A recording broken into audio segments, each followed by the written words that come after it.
सुबहान अल्लाह अज़्ज़ वजल, सुबहान अल्लाह। खुदा की कसम, ज़िंदगी भर के सफ़रों का मज़ा इस सफ़र के आगे कुछ भी नहीं है। माशाअल्लाह माशाअल्लाह। अल्लाह पाक आपको ये सफ़र नसीब फ़रमाए, अल्लाह पाक आपको हज मबरूर नसीब फ़रमाए। माशाअल्लाह। हुज्जाज किराम की ज़ियारत करें, उम्र देखें और पैदल सफ़र माशाअल्लाह कम व बेश 12 किलोमीटर का सफ़र है और पैदल है। माशाअल्लाह माशाअल्लाह। अल्लाह कबूल फ़रमाए। इस वक्त हम अरफात की हद पे तकरीबन खड़े हैं। तकरीबन 200 से 300 मीटर फासला रह गया है। ये सामने मस्जिद नमिरा के मीनार नज़र आ रहे हैं और सामने ये जो पहाड़ नज़र आ रहा है आपको, ये जबल रहमत है। मोटरसाइकिल वाले भी मुतहर्रिक हैं जी।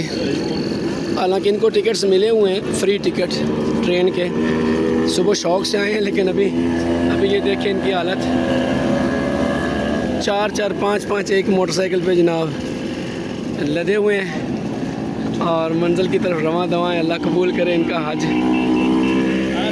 शदीद गर्मी है, अभी यहाँ पे 9 बजे हैं, लेकिन शदीद गर्मी। बहरहाल फुआरे वगैरह भी लगे हुए हैं, हर तरह की सहूलियात जो मुमकिन सहूलियात हैं वो यहाँ फराहम की गई हैं। अल्लाह पाक आसानियाँ अता फ़रमाए।